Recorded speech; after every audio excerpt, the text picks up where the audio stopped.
People I have to salute, Ryan and Libby Jones, have just been godsends in helping me with this new book. As you could hear, Ryan knows everything about the ship, and so I'm glad to tap his brain. And Libby fills in the other part, so between the two of them, they know more than I do. I should mention also, Pat Jones is here in the back. Pat had a huge role in bringing the Battleship to Camden. And the alternative was to go to Bayonne up the New York Harbor. And if you've ever been to Bayonne, which I have, it is not the garden spot of the Garden State. So this is a much better choice. Having served in this ship, I will say that was the most enjoyable experience of my entire life. I've had a lot of different jobs, and that tops them all. So in a sense, I am home when I come on board this ship. I do have a house in Maryland near Annapolis, and but this is the home. It's a spiritual home, if you will. I must tell how fate can affect one's life. I was on board the New Jersey in the summer of 1969, August, and we were 2 weeks away from deploying to Vietnam for a second trip for the ship. One day, Captain Ed Snyder got on the 1MC and said, "I hate to report this news, but it's coming out of Washington today that the New Jersey and many other ships are being decommissioned." This was because of the cost, the ongoing cost of the Vietnam War, trying to bring some peace through the Paris peace talks. Well, this ship was just so gloomy that day. The disappointment we had built up all summer. We had trained. We took a wonderful midshipman cruise, and here the rug was just pulled out from under us. Well, sometimes clouds have silver linings, and that proved to be the case in this instance. I was released from active duty on the 15th of October, drove home from Missouri, and let me just talk about pronunciation. Ryan and my brother call it Missouri. I call it Missouri. Apparently both are acceptable. So when I was there in Missouri, I received a letter from a man I'd known in college. He was a grad student at the University of Minnesota. And there was a bus strike in Minneapolis that fall. You never know what's going to affect your life. He sent me a letter, and he said, "I've been giving rides to work at the university with the journalism librarian. She lives in the same building, so it's convenient," and listed her attributes, said, "You're going into journalism." She's a journalism librarian, and he sent me a picture of this blonde. So there I was, at the end of the year, and I went 600 miles for a blind date from Missouri to Minneapolis, where the temperature was minus 26. So you have to stay indoors and keep busy in a case like that. We were engaged 4 months later, married 4 months after that, celebrated our 55th anniversary last month. Thank you. That would not have happened had the ship gone to Vietnam as expected. So you can sum up all of life in 3 words: you never know. I was pleased by the gunfire salute that welcomed us all aboard. I think the EPA had some objections to the New Jersey firing the 16-inch guns while here, so that explains why it's just the 40 caliber saluting battery. The New Jersey, I wrote an earlier book on that, and I interviewed the wife of the skipper who was on board at the end of the war, Captain E.T. Woldridge, and she showed me letters that he had written her from this ship after the surrender, and he expressed the disappointment, and Ryan captured that well. Here was a ship that had done so much, been a flagship in major battles, and she's left out in Okinawa. Strategically, it was a smart move because there was suspicion up till the thing came, the surrender. We got to have a force to be ready to retaliate should the Japanese try something sneaky. So then he mentioned carrier Cowpens. The aircraft carriers, for the most part, were kept outside of Tokyo Bay, also as instruments of potential retaliation. But Admiral Halsey wrote a letter to his wife just before the surrender and said, well, you know, I'm a carrier man, and there's only one carrier, one or two here in Tokyo Bay, but one of them is the USS Cowpens, as Ryan mentioned. And he explained to his wife why that was so important, because their daughter was the sponsor who had christened Cowpens. She then married a relative of Admiral Spruance, so she was Margaret Halsey Spruance, and that's why the Cowpens was there. Ryan covered all the alternatives, or maybe there were still more, but Truman joked a little beforehand and said, well, that's a decision to be left up to the commander-in-chief. What'll be the surrender site? Well, he, of course, was the commander-in-chief, and we know what he selected. For my book on the Missouri, I interviewed his daughter, Margaret, who had christened the ship in January '44. And you talk about genealogy. This was Give 'em Hell Harry. Well, she inherited that feisty gene. A friend of a friend talked her into doing an interview with me, and she was feisty during the interview, but that's great. She said she and a friend of hers were in New York. They went out partying the night before, didn't get much sleep, saw the musical Oklahoma. So it came the day, and she's kind of sleepwalking through the christening. Her dad made that famous speech about guns blazing in Tokyo Bay. And she said, I smashed the bottle against the hull. The Missouri went down the waves at the New York shipyard. And she said, and for years, I had trouble getting the smell of champagne out of that fur coat. Well, it was January. So Truman obviously had a special interest in the ship from his state.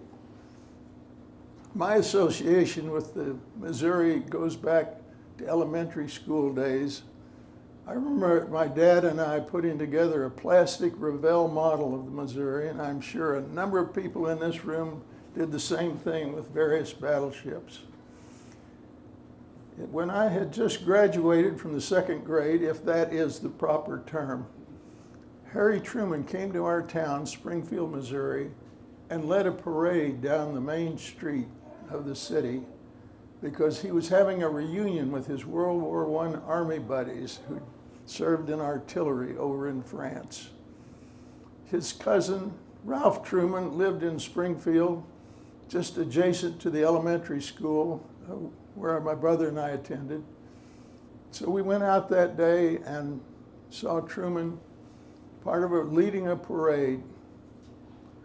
Later, I went to the Truman Library in Independence, Missouri to do further research.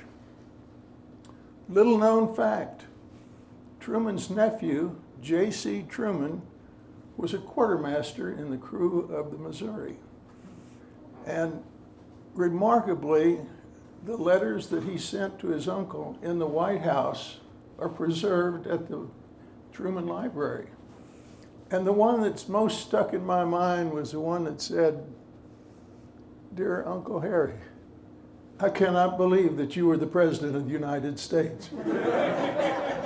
Well, it's like lightning striking you in the family, but a lot of millions of other people couldn't believe that he was the president after all they'd had for 12 years of Roosevelt. But Truman was in the right place at the right time to pick the Missouri to be the surrender ship. It was a well-choreographed event. There was a lot of practice because they have the diplomatic niceties, bringing aboard the Japanese contingent. The foreign minister was the head of the Japanese delegation, Mamoru Shigemitsu, and he had a wooden leg because he'd been the victim of an assassination plot in Shanghai in 1933. So in preparation, they had a sailor, one of the Missouri's crew members, put a swab handle down his leg so he could mimic the stiff-legged walk of the foreign minister as he came aboard. They timed it so that it was supposed to come about precisely at 0900. By the way, the surrender was delayed a couple of days because of typhoon in the area. So originally it was scheduled for the 31st of August. It wound up being the 2nd of September. They had side buoys. If you've seen pictures of dignitaries coming aboard a warship, there'll be an enlisted man, a row on each side. The dignitary walks through those. And psychological warfare. They picked young sailors who were more than 6 feet tall. The Japanese were understandably shorter, so just as emphasis, we are the big power. We beat you. We are calling the terms. They had a destroyer come alongside to bring a harbor pilot to get to Missouri where she needed to go. And they had a destroyer that was supposed to ping out ahead so that if there were any mines there, the destroyer would catch them first. Well, the destroyer was kind of laggard about going in, and so they trained the 5-inch guns on the destroyer, and that produced some movement forward, as one might expect. But they also said you're supposed to be pinging your sonar, so if there's any submarines or whatever else in the way, those will pick it up. Again, the destroyer was hesitant. So this time, the ship trained the 16-inch guns on the destroyer, and zoom, she went out there, and the pilot was English-speaking, very capable, knew his job. They got into anchor, and they rehearsed what they were going to do with all these dignitaries. And he mentioned that the British battleship might have been a candidate for the surrender ceremony, but she had a small part in the war. The British Pacific Fleet did not come into being till 45, after the war in Europe was over. But the British wanted to be a part of it. So they sent over this beautiful mahogany table and chairs, and this was to be the site of the surrender documents. Well, it was beautiful, but it was way too small. There had to be 2 sets of documents, one for the Japanese, one for the American representatives. So then there's a huge scramble. What do we do now? Somebody had the bright idea of going down into the mess deck, comparable to this deck below, and he brought up a spindly leg mess table of the type that the enlisted crew typically ate from, set it up, and it really didn't look like a really fitting thing for such a momentous occasion. So Captain Sunshine Murray went into the wardrobe and grabbed off a green tablecloth, green beige, put that on. It looked nice, at least for the time. So they brought the dignitaries aboard, and Shigemitsu, with his wooden leg, was even slower than the American sailor who was walking at half speed. They had doubled the time, and he was still late.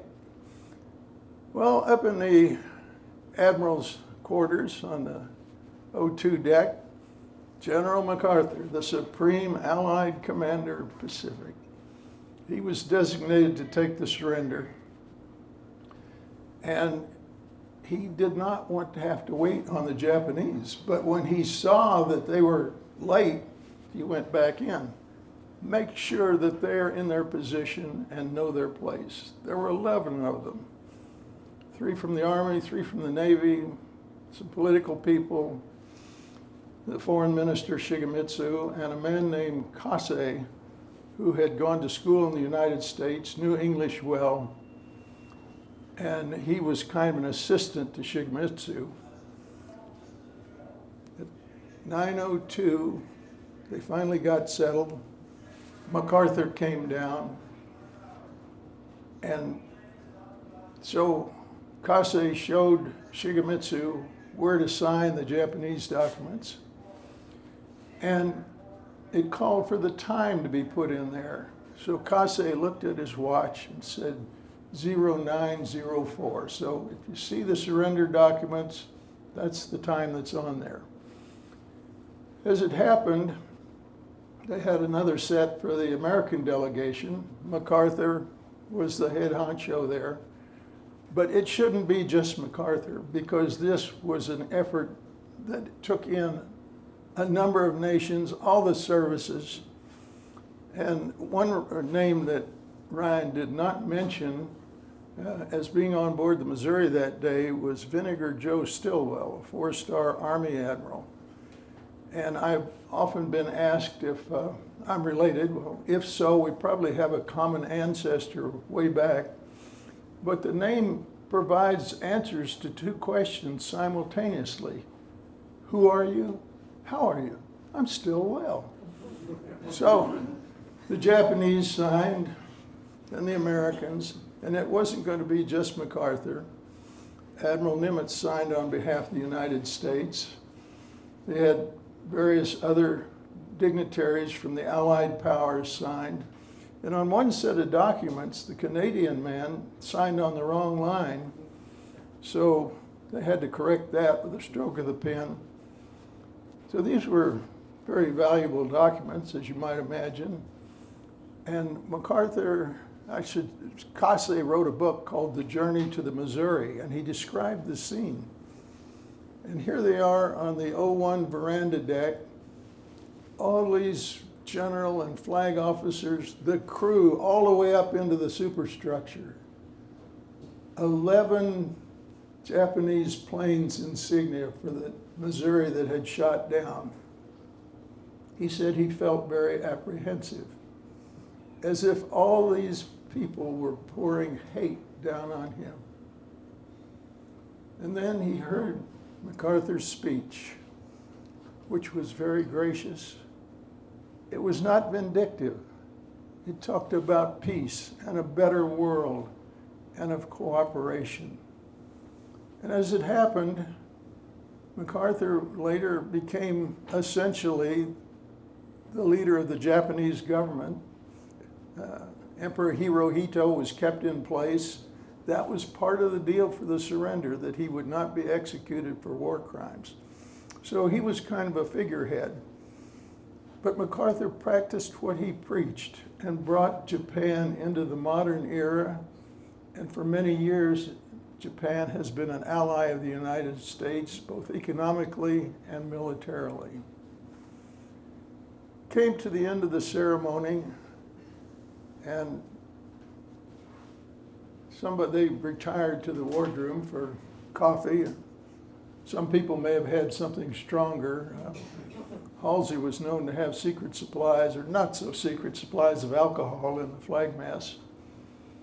And the captain and some of his officers are sitting around, and they're saying, wait a minute, we should retrieve that table and that tablecloth, because those are historic artifacts. So they went out, and there